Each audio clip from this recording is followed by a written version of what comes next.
எல்லா புகழும் இறைவனுக்கே.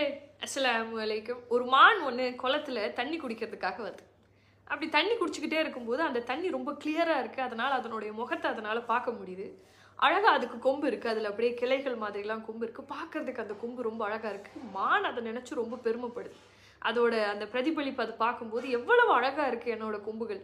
எல்லா விலங்குகளுக்கும் கொம்பு இருக்கு. நிறைய விலங்குகளுக்கு கொம்பு இருக்கு. ஆனா என் அளவுக்கு எதுலயும் அழகா இல்லையே அப்படின்னு நினைச்சு சந்தோஷப்படுது. இன்னும் கொஞ்சம் முன்னாடி போய் தன்னோட மொத்த உடலையும் அதை பார்க்கும்போது கால் மட்டும் குச்சி மாதிரி இருக்கு.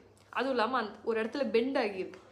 இவ்வளவு அழகான என்னோட தோற்றத்தை இந்த கால் இப்படி கெடுக்குதே, இது ரொம்ப அசிங்கமா இருக்கு அப்படின்னு யோசிச்சுட்டே இருக்கக்கூடிய நேரத்துல பதுங்கி இருந்த சிறுத்தை அதை சாப்பிட்றதுக்காக வருது. அந்த தண்ணியில் அதை பார்த்த உடனே என்ன பண்ணிடுச்சு அப்படின்னா, தன்னோட காலை பயன்படுத்தி உந்தி உந்தி குதிச்சு அது தப்பிக்கிறதுக்கு முயற்சி பண்ணுது. பாதி தூரம் தப்பிச்சு வந்ததுக்கு பின்னாடி என்ன ஆகுது, அது காட்டு பகுதி அப்படிங்கிறதுனால ரொம்ப மேலே